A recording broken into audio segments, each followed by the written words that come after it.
Alright guys, you ready?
Boys were curious what the old maple smelled like.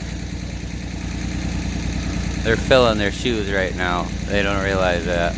You better get up there, Garrett. And come on, get up there. Fill them shoes, boy.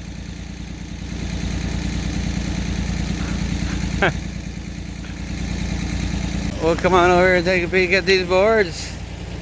Yeah, we're just making 3/4 of an inch. Just wanted to peel off something because I want to put a couple sound barrier fences right along here. So I want to go a little bit thicker shit for myself, and I figured these short maple would look nice. Why not? Why can't I have something good? So yeah. All right, everyone, I hope everyone has a great 4th of July. I'm gonna try to get the whole family down here in a little bit and mill with me and hopefully post it for you guys tomorrow. Wife told me she'd start helping me with videos because I get tired of having to edit out me running back and forth. And yeah, so all right, everyone, thanks for watching. Till next time.